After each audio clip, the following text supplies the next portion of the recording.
Taste the Daily. Thiruvarur என்னன்னா ஒரு எதிர்க்கட்சி தலைவருக்கு இவ்வளவு கூட்டம் கூடுறது ஏன் திமுகவுக்கு அவ்வளவு ஒரு பதற்றத்துல இருக்கா அப்படிங்கிற கேள்வியை தொடர்ந்து அதிமுக முன் வச்சுக்கிட்டே இருக்கிறாங்களே ஏன் கூட்டம் எடப்பாடியாருக்கு கூடுகிற கூட்டம் அப்படின்னு மட்டும்தான் நீங்கள் விவாதத்தில் சொல்கிறீங்க. இதே விஜய் ஒரு மாநாடு போட்டும்போது கூட்டத்தை நீங்கள் பார்த்துருப்பீங்க. தன்னெழுச்சியான ஒரு பெரிய கூட்டத்தை இவ்வளவு நேரம் அவர் அதை தான் சொல்கிறாரு. தன்னெழுச்சியான கூட்டம் கூடுகிற கூட்டத்திற்கும் இல்ல சார், இப்ப அதுக்கு தான் அவரு ஆரம்பத்துல அதுக்கு விளக்கிட்டு தான் அவர் ஆரம்பிக்கவே செஞ்சாரு. கூட்டுகிற கரிஸ்மேட்டிக் லீடர்னு சொன்னீங்க, கிடையாது. கரிஸ்மேட்டிக் லீடர் கிடையாது, ஒரு ஆக்டர் கிடையாது, பிரபல்யமானவர் கிடையாது, கடைக்கோடி கிளை செயலாளர் இருந்து வந்தவர். அவருக்கு இவ்வளவு கூடுதுன்னா ஒரே ஒரு பாயிண்ட் தான், 4.5 வருஷம் அவர் கொடுத்த ஆட்சி. சரி, முடிச்சிட்டீங்களா? நான் இப்போ சொல்கிறேன். அதுதான் அவர் சொன்னார், ஞாபகப்படுத்துறேன். அதான் இப்போ 4.5 வருஷம் ஆட்சியும் நம்ம பார்த்துருக்கோம். இப்போ நடத்திட்டு இருக்கிற 4 வருஷம் ஆட்சியும் பார்த்துருக்காங்க மக்கள். இந்த 4 வருஷம் ஆட்சிக்கு ஆட்சிக்கு எப்போ அந்த ஆட்சி நல்லா இருக்கு அப்படின்னு வாங்கன்னா மக்கள் தேர்தலில் தான் சொல்லுவாங்க. அந்த அவங்க எப்படி பண்ணியிருக்காங்கன்ற முடிவை தேர்தலில் தான் சொல்லுவாங்க. இந்த 4 ஆண்டுகளில் நம்ம 2 தேர்தலை சந்திச்சிருக்கோம். முதல்ல ஆட்சிக்கு இவங்க வந்த உடனே 2 தேர்தலை சந்திச்சிருக்கோம். தமிழகத்தில் இருக்கிற எல்லா மாநகராட்சிக்கும் தேர்தல் நடந்துச்சு. உள்ளாட்சி தேர்தல், நகர்ப்புற உள்ளாட்சி தேர்தல், சில இடத்துல ஊராட்சிகளுக்கும் நடந்துச்சு. ஏன்னா அது வழக்கில் இருந்துச்சு. அவர் ஜவஹர் அலி சொன்ன மாதிரி உள்ளாட்சினா எப்படி நடந்தது அப்படி கிடையாது. உள்ளாட்சி நீங்க சரி ஓகே, நகர்ப்புற உள்ளாட்சி தேர்தல் நடந்தது, எல்லா மாநகராட்சியிலையும் வெற்றி. அப்ப இவங்க சொன்ன மிகப்பெரிய குற்றச்சாட்டுன்னா 1000 ரூபா சொன்ன மாதிரி கொடுத்துட்டாங்களா அப்படின்னு கேட்ட பிறகு நடந்த தேர்தல் தான் அது. ஆனால் மக்கள்கிட்ட இவங்க என்ன சொன்னாங்கன்னா, நிதி நிலைமை ரொம்ப மோசமாக இருக்குது, நான் மக்கள்கிட்ட சொல்கிறோம், நீங்கள் இதை புரிஞ்சுங்க, எப்படியா இருந்தாலும் இந்த திமுக அரசாங்கம் உங்களுக்கு கொடுத்துருவோம்னாங்க. அதை நம்பி ஓட்டு போட்டாங்க. அதே மாதிரி கொடுக்க ஆரம்பிச்சாங்க. அதுக்கப்புறமும் கொடுக்கலையே. அதெல்லாம் கொடுத்துட்டு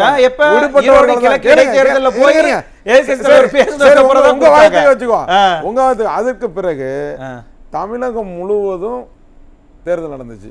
எது எம்பி தேர்தல், அது மத்திய அரசுக்கான தேர்தல் தான்.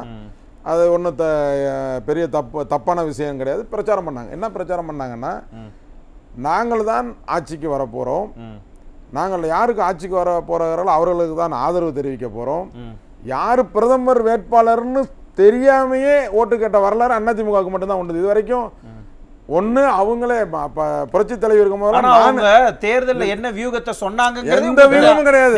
நான் சொல்லிடுறேன் கிடையாது. தமிழக நலனுக்காக நாங்க குரல் கொடுப்போம், ஒன்னும் குரல் கிடையாது. எந்த இடத்துல நீங்க பாராளுமன்றத்துல திமுக 40 பேர் இருக்காங்களா கூட்டணி கட்சி, பாராளுமன்றத்துல மிகப்பெரிய அளவுல முன்னாடி இருந்தாங்கல்ல, எந்த விவாதத்திலேயாவது இவங்க அதுக்கு தலையிட்டு அதுல பேசிருக்காங்களா? வெளிநடப்பு செஞ்சிருவாங்க. காவிரி வெளிநடப்பு செய்வதும் அந்த 2021 வரைக்கும் இங்க வர வில்சன் சார், தமிழகத்துல எந்த சட்டசபையில என்ன நிகழ்வு நடந்தாலும் சரி வெளிநடப்பு, திமுக வெளிநடப்பு, திமுக வெளிநடப்பு.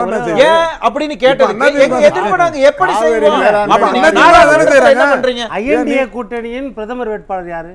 சொல்லவே இல்லையா? அவங்க சொல்லவே இல்லையா? யார் சொல்லுது? வேட்பாளர் யாரு?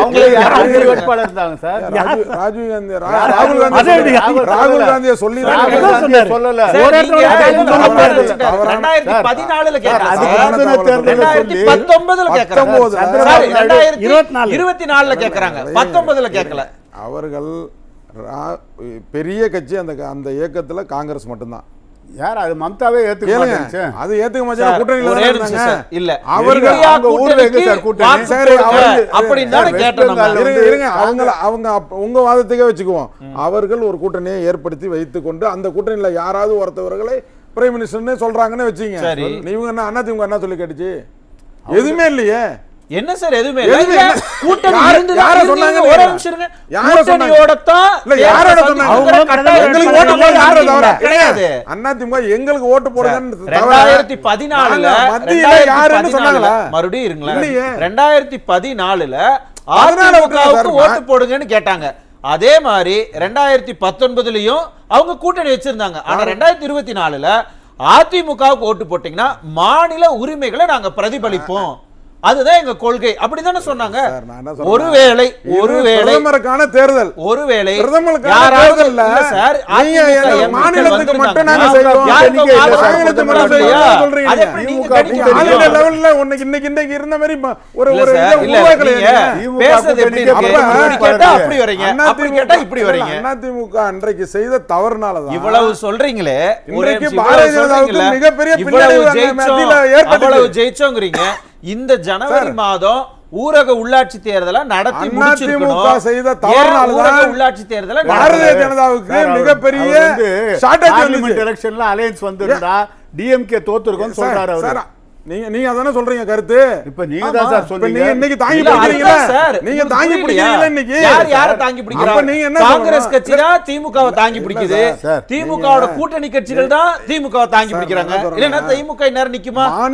மாநில எலெக்ஷன் நடக்கும்போது நீங்க மாநில நான் தான் முதலமைச்சர் ஓட்டு போடுங்கன்னு சொல்லுங்க, முதலமைச்சர் வேட்பாளர்னு.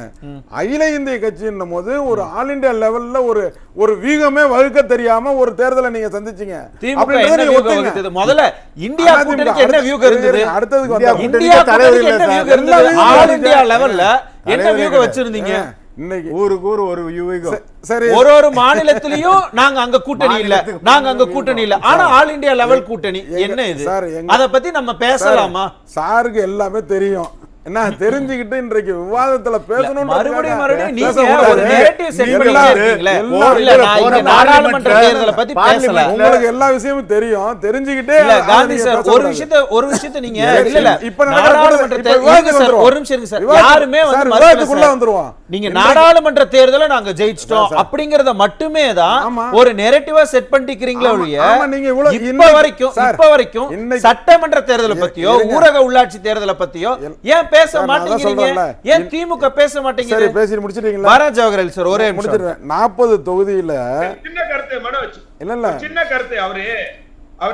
அவர் சொன்னதுக்காண்டி ஒரு சின்ன கருத்தா ஒரே நிமிஷத்துல முடிச்சிடறேன்.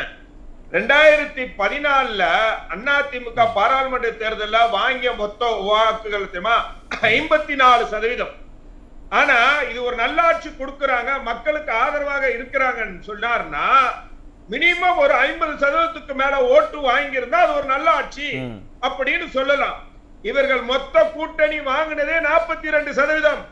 அதிமுகவும் பாரதிய ஜனதா கட்சியும் கூட்டணி சேர்த்தாலே அதே 40% வந்துருது. அப்புறம் எப்படி உங்களுக்கு நல்ல ஆட்சியா இருக்க முடியும்? அதுதான். புரியுது. ஒரே ஒரு கேள்வி, அதுக்கு சேர்த்து பதில் ஐயா, சொல்லுங்க. நமக்கு நேரம் 2024 தான். அதிமுக பிரதமர் வேட்பாளர் இல்ல, 2014 திமுக பிரதமர் வேட்பாளர் யாரு? யாருமே கிடையாது. 2014 யாரு? யாருமே கிடையாது சொல்லுங்க. சார். எங்க அவங்க அலையன்ஸ்ல இல்லையே. 2014 அவன் திமுக தனியா தான் நிக்குது, விடுதலை சிறுத்தைகள் கூட. சொல்லுங்க காந்தி சார். இப்போ வந்து இந்த இப்ப நம்ம விவாதத்தினுடைய நோக்கம் என்னன்னா, இவ்வளவு பெரிய ஒரு கிரௌடு எப்படி கூடுது, அதனால ஒரு என்ன பிரதமர் சார், அவங்க 2 கேள்வி வச்சாங்க. என்ன கேள்வி கொஸ்டின் இந்த பக்கம் வந்துட்டீங்களே. நீங்க சொன்னதால தான் அவங்க எல்லாம் சார், விவாதத்தை அந்த பக்கம் எடுத்துட்டு 52% போனாங்க. நீங்க உடனே இந்த பக்கம் வரீங்க. 52% அந்த பக்கம் போனா இந்த பக்கம் வரீங்களே. 52% வாக்குகள் வாங்கினதை யாரும் மறுக்கல. அன்றைக்கு வந்து முதலமைச்சர் முடிவு எடுத்தாங்க. அந்த முடிவை இன்னைக்கு இருக்கிற இவர் எடுக்கிறாரா? ஏன் நீங்க பார்க்கலையா? 2014 அதிமுக எடுத்த முடிவை இன்றைக்கு இருக்கிற எதிர்க்கட்சி தலைவர் எடுத்திருக்காரு. ஒரு கட்சி என்ன என்ன முடிவு சொல்லி- எடுக்குது, என்ன சொல்லி வாக்கு எடுக்கலைன்னு திமுக ஏன் பிரதமர் நீங்க வேட்பாளர் அதை யாரு? சொல்றீங்க? என்ன சொல்லி அப்ப உடனே அவங்க ஒண்ணு சொல்லுவாங்கல்ல. 2014 திமுகவுல பேசுறீங்க, நான் அப்புறம் பேசுறேன். திமுகவுல மு.க. ஸ்டாலின் முடிவு எடுக்கிறாரா, சார், இல்ல அவருடைய நான் மருமகன் கேட்கறதுக்கு சபரீசன் நீங்க முடிவு பதிலே எடுக்கிறாரா சொல்லல. நான் அப்படி அவங்க கேட்பாங்க. ஜவஹர்லால் கேட்டதுக்கு நான் பதில் சொல்றேன். 2014 என்ன கோஷத்தை முன்வைத்து அத்தனை தொகுதிகளையும் புரட்சி தலைவர் வெற்றி பெற்றார் சொல்லுங்க பாப்போம். ஏன்னா 2014 இதே அதிமுகவுக்கு ஓட்டு கேட்டவனா, அவர்களோடு துணை இருந்து ஓட்டு கேட்டவனா. சரி சார், அந்த 52% வாக்கு வங்கி வருவதற்கு வன்னியர்கள் ஓட்டை எல்லாம் எப்படி கொண்டு வரணும்னு கஷ்டப்பட்டதுல நானும் ஒருவன். புரியுது அது சார். யாராலையும் மறுக்க முடியாது. வேணா ஆதாரம் இருக்கு. இப்போ அதுதான் நீங்க செய்றீங்க. ஆனா ஆனா, நீங்க என்ன பண்றீங்கன்னா 52% வாக்கு வந்தது எதை சொல்லி நீங்க கேட்டு வாக்கு வாங்குனீங்க? ஜவஹர்லால் சொல்லுங்க பாப்போம். சொல்லுங்க சொல்லவே ஜவஹர்லால். முடியாது. என்ன என்ன இருங்க, நீங்க கேட்டிருக்கீங்களா? அவர் தானே கேள்வி வச்சிருக்கீங்க, அவர் சொல்லுவாரு. நீங்க அம்மா அன்றைக்கு மோடியா லேடியான்னு கேட்டது ஒரு பிறகு இருந்தா கூட அது மக்கள் வந்து நல்லாட்சிக்கு கொடுத்த அத்தாட்சி, நல்ல ஆட்சி நடக்கிறது கொடுத்த அத்தாட்சி. 54% வாக்குகள். இன்றைக்கு திமுகவுக்கு அவ்வளவு பெரிய மகா கூட்டணி வச்சு நீங்க 42% கூட வாக்கு வாங்க முடியலையே. சார், நான் வரேன் ஜவஹர்லால் சார். இல்ல அப்படியே விவாதம் அப்படியே நாடாளுமன்ற தேர்தல் நோக்கி அவர் இழுத்துட்டு போறாரு. ஏன்னா உள்ள இங்க பேசினா அதை பேசக்கூடாதுன்னு சொல்லி அந்த பக்கம் இழுத்துட்டு போறாரு. ஒரே நிமிஷம். கிராமங்கள்ல அவர் போய் பேசுறாரு, எதிர்க்கட்சி தலைவர். அங்க மக்களுடைய ஆரவாரம், வர்ற கூட்டத்தோ இதையெல்லாம் பார்த்துட்டு தான் ஊரக உள்ளாட்சி தேர்தலை நடத்தி இருந்தா இந்நேரம் திமுகவினுடைய உண்மை நிலை என்னங்கிறது மக்களுக்கெல்லாம் தெரிஞ்சிருமோன்னு பயந்துதான் இப்போ வரைக்கும் நடத்தாம இருந்தாங்களா? இல்ல அதாவது இப்போ வந்து அதிமுக ஏற்கனவே இது மாதிரி புரட்சி தலைவர் இருக்கும் பொழுதோ இல்லை புரட்சி தலைவர் இருக்கும்போது இது மாதிரி ஒரு கான்ட்ரவர்சியான உள்ளாட்சி தேர்தல் இது வரைக்கும் அதிமுக ஆட்சியில் நடந்த மாதிரி எங்கேயுமே பார்த்துருக்க முடியாது. பாதி வழக்கு, பாதி கேஸு, பாதி எம்எல்ஏக்கள் ஒரு 14 யார் வழக்கு போட்டது? திமுக தானே வழக்கு போட்டாங்க. அப்ப திமுக வழக்கை எதிர்கொண்டு தானே சார் ஆகணும். என்ன சார் இது? திமுக ஆட்சியில எல்லாமே அப்ப கரெக்டா தான் நடந்தது. ஏன் இப்ப உள்ளாட்சி தேர்தல் நடத்தல? இன்னைக்கு அதிமுக வழக்குக்கு போல அப்ப பயமா இருக்கா? ஏன் சார் நடத்த வேண்டிய ஆளும் தரப்பே அமைதியா இருக்கிறீங்க. அதாவது இன்றைக்கு என்ன உடனே இதுக்கும் அதிமுக தான் வரணும். இல்ல என்ன சார் இது ஆட்சி? அது வந்து 3 ஆண்டுகள் இன்னும் இருக்கிற ஒரு சூழ்நிலை இருக்கு மாநகராட்சிக்கு. ஆண்டுகள்ல இல்ல சார், 2026 முடியுது. அது முடிஞ்சது. அதனால ஒரே தெரியா அந்த தேர்தலை நகராட்சி, உள்ளாட்சி, எடப்பாடி வந்து நடத்தணும்ன்றீங்க. அதெல்லாம் கிடையாது சார். அதெல்லாம் வாய்ப்பே கிடையாது. பேசவே இல்ல. சரி, நீங்க ஒரு யுக்தி வச்சிருக்கீங்கன்னு கூட நான் எடுத்துக்கிறேன். இப்போ இந்த கூட்டம் காந்தி சார், ஒரே நிமிஷம் உங்க பக்கத்துக்கே நான் வரேன். உங்க டிவில ஒரே நிமிஷம் காந்தி சார் வர இருங்க. அந்த கூட்டத்தை பத்தி பேசுவோம். இப்ப நீங்க சொல்றீங்கல்ல ஒரு யுக்தி ஒண்ணு இருக்குன்னு, ஏன் ஓபனா அடுத்து 2026ல எலெக்ஷன் முடிஞ்ச பிறகு ஊரக உள்ளாட்சி, நகர்ப்புற உள்ளாட்சி எல்லாத்தையும் சேர்த்து வைக்கலான்னு திட்டம் இருக்குன்னு ஏன் சொல்லல? பயமா? ஏன் பயம்லாம் கிடையாது. தேர்தலை சந்திக்கிறதுக்கு தயாராயிட்டாங்களே. சரி, ஏன் சொல்லணுமா? வேற யார் சொல்லுவாங்க? திமுக கூட்டணியை பத்தி தான் விமர்சனம் அதிமுக பண்ணிட்டு இருக்க ஒளிஞ்சு அதிமுக கூட்டணியில இருக்கிறவங்கள பத்தி விமர்சனம் யாரும் பண்ணல. இல்ல, நீங்க மாத்தி சொல்றீங்க சார். திமுக தான் அதிமுக பத்தி சொல்லல, ஆனா அதிமுக பிளஸ் அலையன்ஸ் பத்தி ஏதோ பேசிக்கிட்டு இருக்காங்க. ஒரு விஷயம் சார், இப்ப இன்னைக்கு கூட்டம் கூடுதுல சார், இதே டிடிவி தினகரன் கூட்டத்தை நீங்க எடுத்து இப்பே ரிலே பண்ணுங்க. டிடிவி தினகரன் ஒரு கூட்டமும் மதுரையில் நடத்தினது எல்லாம் இதை விட அதிகமான கூட்டம் இருக்கா இல்லன்னு நீங்க பாருங்க. காமிங்க பக்கம். என்ன நீங்க இப்பவே எடுத்துக்காதீங்க. நீங்க இப்பவே பாருங்க. இல்ல இல்ல இப்பவே பாருங்க. இப்ப ஒரு கூட்டத்தை வைத்து நீங்க வந்து ஓட்டுடைய ஓட்டு இங்க பாருங்க. இல்ல, ரொம்ப தவறா நீங்க கூட்டத்தை வைத்து நீங்க அது ஓட்டா வரும்னு நீங்க நினைக்காதீங்க. ரீஃப்ரேம் பண்ணனும்ங்கற அந்த ஒரு மோட்டிவோட நீங்க மோட்டிவோட கிடையாது. நீங்க எடுத்து பாருங்க. தெரியுது. நீங்க எடுத்து பாருங்க. மதுரைக்கு மாநாடுல நீங்க எடுத்து பாருங்க. திமுகவை விட கூட்டம் வந்துச்சு, ஸ்டாலினோட அதிக கூட்டம் வந்துச்சு. அதனால தான் நான் முதல்ல வரக்கூடாதான்னு கேக்குறேன். அதனால தான் அவர் கேட்டார் நான் தகுதி இல்லையான்னு. இப்ப அவங்களுக்கு எல்லாம் என்ன பயம்னா, யாருக்கு? திமுக அதிமுக கூட சேர்ந்தவர்களுக்கு எல்லாம் என்ன பயம்னா, அதிமுக இன்றைக்கு 3ஆக இருக்கிறது. அப்பா என்ன சார் 3ஆக இருக்கிறது. இன்னுமா இந்த பழைய கதை பேசிக்கிட்டு? ஆமா சார், சாதாரணமாக முன்னாள் முதலமைச்சர் ஓபிஎஸ் போன உடனே அது எவ்வளவு பெரிய விவாத பொருளாயிட்டு. இப்ப இவ்வளவு பெரிய ஊர்வலம் போறதே நின்னுச்சு. எனக்கு விளக்கம் கொடுத்து உடனே போர் அடிச்சிருச்சு. நீங்களே சொல்லிக்கங்க. நீங்க பொதுவா வந்து விவாதத்துல வர்றவங்க எல்லாம் வந்து அதிமுக மீது ஒரு ஒரு ஒரு பொய்யை கட்ட வைக்கிறதே பாக்குறீங்க. அது ரொம்ப நல்லது இல்ல. 3ஆ இருக்குன்னு சொல்றீங்களா? அதிகாரப்பூர்வமாக சட்டப்படி எப்படி 3ஆ இருக்குன்னு நீங்க விளக்குங்க சார். அதாவது நீங்க தான் இப்ப சொல்லணும் பதில. என்ன சட்டப்படின்றத விட்டுருங்க. சட்டப்படி ஒரு கட்சி யாருக்கிட்ட இருக்குன்னு இப்ப வழக்குல என்ன சொல்லிருக்கு? இப்ப ஒரு வாரத்துக்கு முன்னாடி நடந்த வழக்குல என்னாச்சு? இதே அதிமுக போட்ட வழக்குல டிஸ்மிஸ் பண்ணிருக்காங்களே. டிஸ்மிஸ் பண்ணிட்டாங்களே அந்த வழக்க.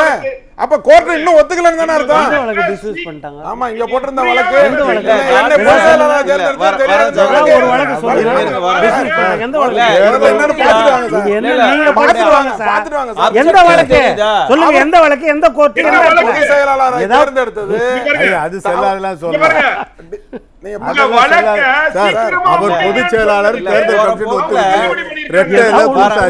கோர்ட்ல வந்த தீர்ப்பை பாருங்க. எல்லாரும் ஒண்ணா பேசினா தப்பா பேசுறீங்க. இப்ப ஒரு வழக்கு ஒரு வாரத்துக்கு முன்னாடி கொடுத்த தீர்ப்பை பாருங்க. மெட்ராஸ் ஹைகோர்ட்ல கொடுத்த வழக்க பாருங்க. இல்ல, ஒரு விஷயத்தை நீங்க வழக்கு இல்லங்க. என்னன்னு பாருங்க. இந்த வழக்கு விரிவாக நடத்தணும்னு போனபோது என்ன சொல்லிருக்காங்க? அதுல என்ன சொல்லிருக்காங்க? அதுல என்ன சொல்லிருக்காங்கன்னு சொல்லுங்க. அந்த தீர்ப்புல என்ன சொல்லிருக்காங்கன்னு சொல்லுங்க. ஏன் அத சொல்ல மறுக்கறீங்க? சொல்லுங்க. சொல்றது கேளுங்க. நீங்க அண்ணா சொல்லுங்க திமுக சார். சட்டப்படி அப்படின்னு. நீங்க சொல்லுங்க சார். ஒரு நிமிஷம் கேளுங்க. அண்ணா திமுகவினுடைய வழக்கை விரைவாக நடத்தி தீர்ப்பு சொல்லணும்னு எங்க பொதுச்செயலாளர் கேட்டதுக்கு இது விரைவாக நடத்துவது மனு போட்டதா நடத்த முடியாது, அந்த மனுவை தள்ளுபடி அப்ப இன்னும் சட்ட அங்கீகாரம் இன்னும் கிடைக்கலன்னு தானே அர்த்தம் உங்களுக்கு? சட்டம் சார் ஏங்க, என்ன சார் இது அல்லது ஏகசாணி அன்சாரி ரெட்டலை போட்டு அவங்க சார், எலெக்ஷன் கமிஷன் அவங்க பாட்டுக்கு அதுல ரெட்டலையில பிரச்சாரத்துக்கு போட்டு போயிருக்காங்க. எலெக்ஷன் அதாவது கமிஷன் இந்த கதை விட்டுக்கிட்டு இதே இருக்கீங்களே, மாதிரி இதெல்லாம் நியாயமா? திமுக தலைவரும் இப்படிதாங்கிறாரு, அப்டேட் இல்ல. வர இருக்கு. இல்ல, election- ஒரே நிமிஷம். இல்ல இப்பவும் பாருங்க, இருங்க சார். election- உங்களுடைய அப்ஜெக்டிவ் இல்ல, இல்ல, ஒரே அவர் நிமிஷம். ஏதோ election commission உங்களுடைய அப்ஜெக்டிவே என்னவா இருக்குன்னா, பிரச்சாரத்துல திமுக செய்த தீமைகள் என்ன?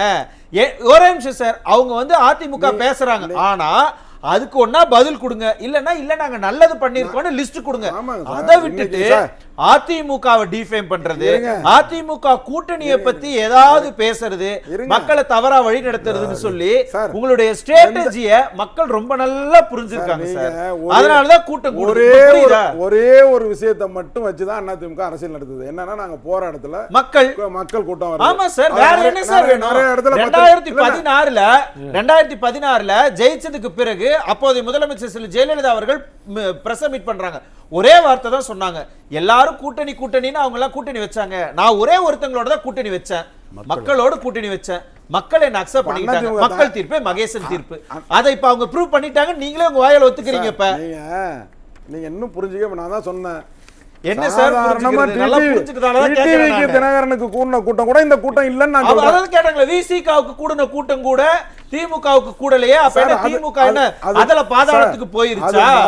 நீங்க அது அவர் வந்து விவரம் தெரியாம பேசினாருன்னா நான் அதுக்கு என்ன என்ன பொறுப்பு? சார், நீங்க மட்டும் தான் எல்லாம் விவரமா பேசுறீங்க. அவர் விவரம் தெரியாம பேசினாருன்னா அதுக்கு பதில் சொல்ல இல்லாம முடியுமா? பேசுறது இது ஒரு நீங்க விவரம் மட்டும் தான் இது விவரமான விஷயம். அது என்ன இப்ப சார் இந்த செய்தி வந்து விவரமான விஷயமா? ஆமா, இப்ப விடுதலை நீங்க சிறுத்தைகள்னா சொல்றது அவங்க என்ன மோசமான இது கட்சியா? இல்ல, அதை எப்படி அவங்களை எப்படி குறைவா மதிப்பிடலாம்? சார், விசிகாவை ஏன் குறைவா சார், மதிப்பிடுறீங்க?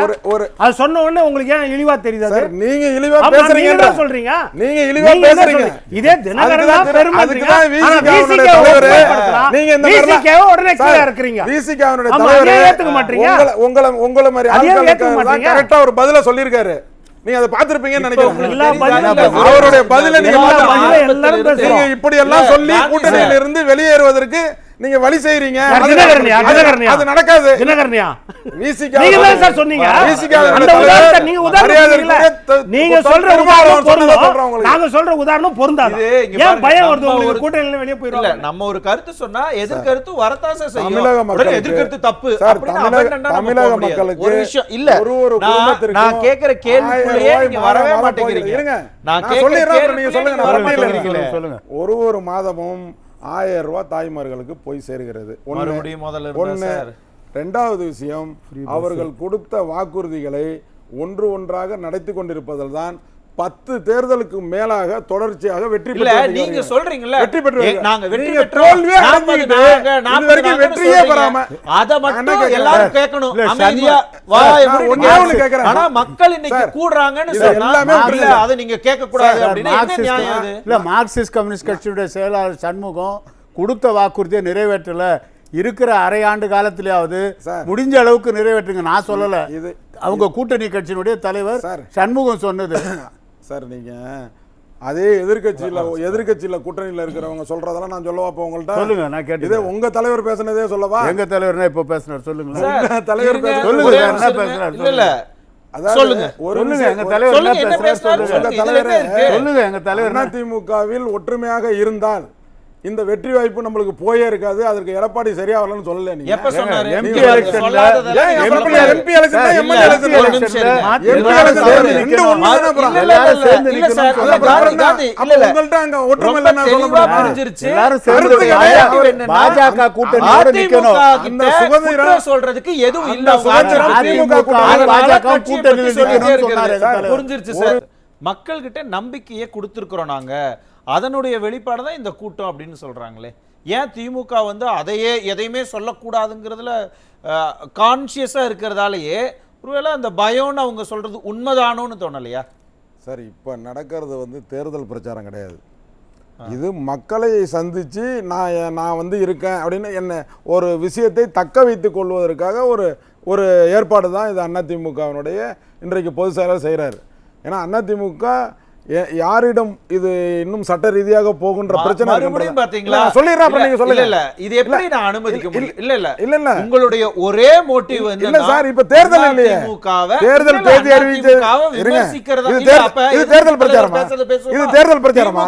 ஒரே நிமிஷம், இது தேர்தல் பிரச்சாரமா? 4 பேர் தலைவர் இருக்காங்க. சார், இது தேர்தல் முதலமைச்சர் முடிவெடுக்கிறாரா, ஒரு மருமக முடிவெடுக்கிறாரா, கிச்சன் கேபினெட்டா, ஒரு மகனா அப்படின்னு அவங்க சரி, நீங்க உங்க வேதப்படி எல்லாருமே ஒரே இடத்துல இருக்காங்க. இங்க அப்படி இல்லையே. என்ன சார் நீங்க சொல்ற அத்தனை பேரும் ஒரே அணியில இருக்காங்க, ஒரே வீட்ல இருக்காங்க, ஒரே அணியில இருக்காங்க, ஒரே வீட்ல இருக்காங்க. அது அது அப்புறம் நிறைய பேசுவோம் நம்ம. மறுபடியும் பாத்தீங்க, நான் சொல்லிடுறேன், அப்புறம் நீங்க சொல்லுங்க கருத்து. நீங்க தப்பா சொல்றதை நான் எப்படி அனுமதிக்க முடியும்? நீங்க லீகலா சொல்லுங்க. அப்புறம் ஏன் 11 எம்எல்ஏக்களோட ஓபிஎஸ் ஏன் கட்சியில சேர்த்தீங்க? அன்னைக்கு துணை முதலமைச்சர் எதுக்கு கொடுத்தீங்க? வெளியில போயிட்டாரு. எதுக்கு கொடுத்தீங்க? என்ன அன்னைக்கு எதுக்கு கொடுத்தீங்க? ஆட்சி நிலைநிறுத்துறீங்க. அப்ப வெளியில போவாங்க. அததான் சொல்றேன். என்ன இருக்கு? இன்னும் சட்டப்படியான விஷயங்கள் இல்ல. ஒரு விஷயத்தை நம்ம ஒரு விஷயத்தை தெளிவா புரிஞ்சுக்கணும். அதை விட்டுருங்க. அரசியல்ல ஒரு கட்சியில இன்னைக்கு ஒருத்தங்க சரி விடுங்க. இப்ப தேர்தல் கிடையாது. இப்ப மக்களை சந்திப்பதற்கு எல்லா தலைவர்களும் போறாங்க. போய் அவரவர்களுடைய இருப்பிடத்தை சரி செய்வதற்கு ஒரு வாய்ப்பாக மறுபடியும் பாத்தீங்களா? இருங்க. இல்ல எங்க போய் எப்படி சுத்தினாலும் இவரை மட்டும் சொல்லல சார், எல்லா தலைவர்களும். இல்ல சார், இப்ப எப்படி அவர் மக்களை பாக்கிறதுக்கு போறாரு, பிரச்சாரம் அன்புமணி எதுக்கு போறாரு? அன்புமணி எதுக்கு போறாரு? அதுதான் சொல்றேன். இப்ப மக்களை சந்திப்பதற்கு போறாங்க, அவ்வளவுதான். மக்கள்கிட்ட இருங்க. அதிமுக எதற்காக ஆளும் அரசு ஒரு முதலமைச்சர் போய் கோரிக்கை வைக்கிறாங்கன்னா ஓகே, அவங்க கவர்மெண்ட், அவங்க தான் வந்து அத்தாரிட்டி, அதனால போய் கொடுக்குறாங்கன்னு சொல்லலாம். எதுக்கு சார் அப்போசிஷன் லீடர்கிட்ட போய் கொடுக்குறாங்க? யாரும் சார், இதே திமுக ஆட்சியில் இல்லாத போது, எதிர்கட்சியா இருக்கும் போது போகும்போது அங்கங்க பாக்ஸ் வச்சு உங்களோட குறைகளை கேட்டாங்கல்ல, அதுதான் இவர் செய்யறாரு. குறைகளை கேக்குறாங்க. இதுக்கு பிறகு ஆட்சிக்கு வருவாங்க, நீங்க ஒத்துக்கிறீங்களா? ஒரு விஷயம் தெரிஞ்சுங்க சார். என்ன சார் அதை மட்டும் ஒத்துக்கிறீங்க சார்? நான் பேசுறேன், ஒண்ணு என்ன பேச விடுங்க, இல்ல நீங்க நல்லா பேசுறீங்க. என்ன சார் நீங்க இத சொல்றீங்க? இது மக்களை சந்திக்கின்ற ஒரு நிகழ்வு. எல்லா தலைவர்களும், ஏன்னா ஒரு பெரிய தலைவர்கள் 2 கட்சியில இருந்த பெரிய தலைவர்கள் இன்றைக்கு இல்ல. அதனால என்ன பண்றாங்கன்னா, திரு கருணாநிதி அவர்கள் தான் இல்ல. அதனால எல்லா லீடர்ஸுக்கும் என்ன ஒரு இமேஜ் என்னன்னா, மக்கள்கிட்ட 6 வருஷமா சார் இது வரைக்கும் தமிழக வரலாற்றுல 8 மாசம் முன்னாடி போய் மக்களை போய் சந்திச்ச வரலாறு உண்டா சார்? உண்டா சார் உங்களுக்கு தெரிஞ்சு? இருங்க நான் சொல்லிடுறேன், அப்புறம் நீங்க பேசுங்க. என்னுடைய எனக்கு ஒரு வாய்ப்பு கொடுங்க. அதாவது இது வரைக்கும் 8 மாசத்துக்கு முன்னாடி யாருமே போனது கிடையாது, இப்படி ஒரு ட்ராலி விட்டது கிடையாது. ஆனா விடுறாங்கன்னா என்ன காரணம்னா, ஒரு புதிதாக ஒரு இயக்கம் வேற வந்துருச்சு. இப்ப உள்ள முதலமைச்சராக கேளுங்க, ஸ்டாலின் இல்ல, நீங்க தப்பா சொல்றீங்கன்னா அதை எப்படி சொல்ல முடியும்? இருங்க, 2022 எலெக்ஷன் ஒரு வருஷத்துக்கு முன்னாடியே உங்களை தேடி ஸ்டாலின் வந்துட்டார் சார். அவரு சார் பண்டோட்டி ராமச்சந்திரனோட பேட்டியை பாத்தீங்களா சார்? அரசியல்ல 1000 பேர் 1000 பேட்டி கொடுப்பாங்க சார். அவரோட இத பாத்தீங்களா? எதிர்க்கட்சி தலைவர் ஸ்டாலின் கூட தான் சொன்னாரு, 3 அமாவாசை தான் தாங்கும் இந்த ஆட்சி, 4 அமாவாசையில முடியும்னாரு. 4.5 வருஷம் ஆட்சி முடிஞ்சதுக்கு பிறகுதான் இறங்கி வந்தாங்க. ஒரு விஷயம் சொல்லிடுவாத, அதே இது இன்னைக்கு இருக்கிற முதலமைச்சர் அன்னைக்கு என்ன தெரியுமா சொன்னாரு? அந்த பேட்டியை நீங்க அதையும் சொல்லணும்ல. இந்த ஆட்சி மக்களால் தேர்ந்தெடுக்கப்பட்ட ஆட்சியாக தான் என்னோட ஆட்சி இருக்குமே ஒழிந்து குறுக்கு வழியில் இந்த 4 ஆண்டுகளில் நான் தலையிடவே மாட்டேன். உங்களுக்குள்ள சண்டையை சொன்னாரு. அவர்களுக்குள்ள 11 எம்எல்ஏ வெளியில போனது, 2 அமைச்சர்கள் வெளியில போனது எப்படி இருக்குன்னு சொல்றீங்க? அதிமுக சார் ஒரு விஷயம் தெரியுங்க, ஒரு பேச்சு இப்போ ஒரு சார் தமிழக அரசியல்ல உங்களுக்கு நீங்க எல்லாம் மக்கள் பிரச்சனை அதெல்லாம் பேசிட்டு இருக்கீங்க. தமிழ்நாட்டில் இருக்கிற மிகப்பெரிய சமுதாயம் வன்னியர் சமுதாயம். நான் சொல்லிடுறேன், கேளுங்க, அதை கேட்டுருங்க. இல்ல மக்கள் பிரச்சனை தான் சார். அப்ப வன்னியர்களை நீங்க உங்க ஓட்டு வேணாம்னு நினைக்கிறீங்களா? இல்ல நீங்க வன்னியர் ஓட்டு வேணாம்னு நினைக்கிறீங்களா? சமூக நீதி பேசுற திமுக ஆட்சிக்கு சப்போர்ட் பண்ணிட்டு நீங்க எப்படி வன்னியர்களுடைய வாக்கு இல்லாமல் யாருமே தமிழகத்தில் ஆட்சி அமைக்க முடியாது. 120 சட்டமன்ற தொகுதியில் வன்னியர்களுடைய பெரும்பான்மையான வாக்கு விழுந்தால்தான் அவர்கள் வெற்றி பெற முடியும். 234 தொகுதியில் 120 தொகுதியில் நீ வேணா லிஸ்ட் நான் உங்களுக்கு வெளியிடுறேன். என்ன சொல்ல வரீங்க அதை சொல்லுங்க. அந்த வன்னியர்களை நம் அன்றைக்கு இருந்த அமைச்சராக இருந்த சி வி சண்முகம் அவர்கள் எவ்வளோ கஷ்டப்பட்டு ஓராண்டுகளுக்கு முன்பாக அறிவியுங்கள் இடஒதுக்கீடு உள்ஒதுக்கீடுன்னு எத்தனையோ முறை கெஞ்சிய வரலாறு எனக்கு தெரியும். ஆனால் ஆட்சியில் இருக்கும்போது சொல்றேன், நீங்க வெளிய ஆட்சியில் இருக்கும்போது ஆனால் அவங்க என்ன சொன்னாங்க, என்ன செஞ்சா சரி, நீங்க வந்துட்டீங்களா 4.5 வருஷமா இருந்தீங்களா சார்? 10.5% என்ன சார்? ஆமா சார், நாங்க எவ்வளவு சார் இதே சிஎம் வச்சுக்கிட்டு நாங்கள் பாராட்டு நீங்க சொன்ன அதே சமுதாய மக்களை நீங்க ஏமாத்திருச்சு. இதே இன்றைக்கு இருக்கிற அண்ணா நாளைக்கு நீங்க ஓட்டு வாங்க போவீங்கல்ல, அப்ப நீங்க பாத்து நான் சொல்றேன் சார், நான் சொல்றேன் காதுல வாங்கிட்டு அப்புறம் சொல்லுங்க சார். ரொம்ப நேரம் இல்ல சார், 59 இருங்க நான் சொல்றத கொஞ்சம் கேட்டுருங்க. ரொம்ப சுருக்கமா, அதாவது அந்த இடஒதுக்கீடு உள்ஒதுக்கீடை ஓராண்டுகளுக்கு முன்பாக இந்த அதிமுக ஆட்சி செய்திருந்தால் மிகப்பெரிய அந்த 120 தொகுதியில் வெற்றி வாய்ப்பை இழக்கக்கூடிய வாய்ப்பு. பேசக்கூடிய திமுக எதற்காக 4 ஆண்டு காலமாக அதை பத்தி எதுவுமே பேசல? ஏன் பேசல? அவங்க சட்டமன்றத்தில் அதே அதிமுக போட்ட சட்டமன்றத்தில் இவங்க நிறைவேற்றினாங்களே, அதே நீங்க மறுக்க முடியாது. திமுக புறக்கணிக்கிறது. அதே இவர் எழுத்து போகும்போது அவர்கள் தான் கோர்ட்டுக்கு போனாங்க.